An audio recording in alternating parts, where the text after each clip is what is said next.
the chance to bring a new character into this iconic franchise filled with iconic characters.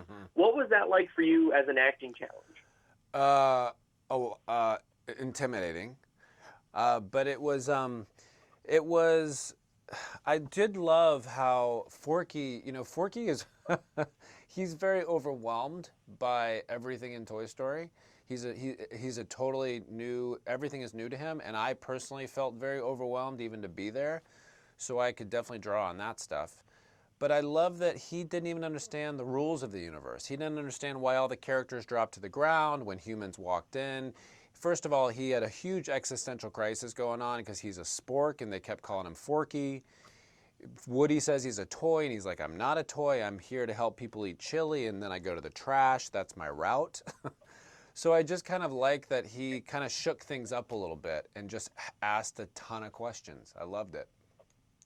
Now, just kind of as a follow-up to that, this was a franchise that I think a lot of us thought was sort of done. We thought it had the perfect punctuation mark to it. Sure.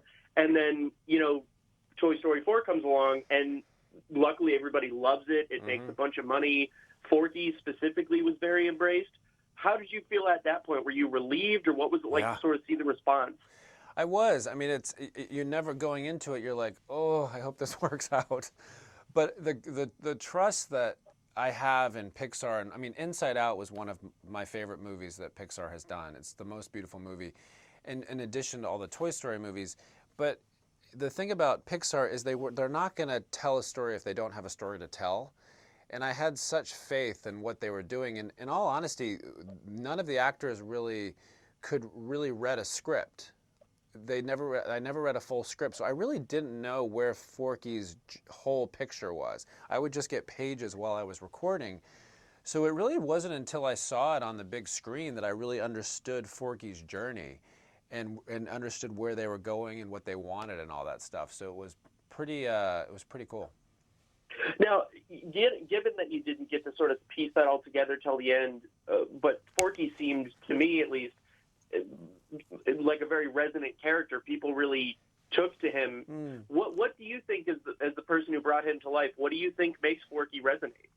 Yeah, I just love that he unashamedly asks questions I think that we all want to ask many times. Many times you want to stand up and Forky's just like, why are we here? What's going on?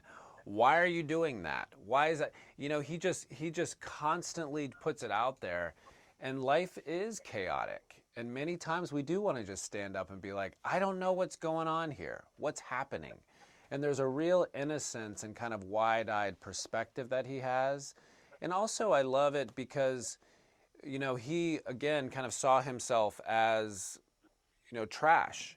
But he didn't really see the negative connotations to it. He's just like, that's my route. And Woody comes along and he's like, no, you have a bigger purpose. You have value. You are made to be loved and to love. And it's like, good God, who doesn't want to hear that? It's a beautiful thing to say to somebody. Totally. Well, you touched on the idea that Forky likes to ask these questions, and coincidentally, you're doing these shorts for Disney Plus.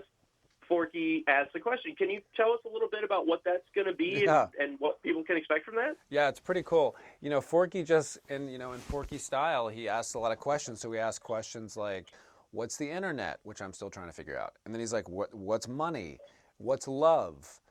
And all the Toy Story characters come alongside him and help him answer these questions.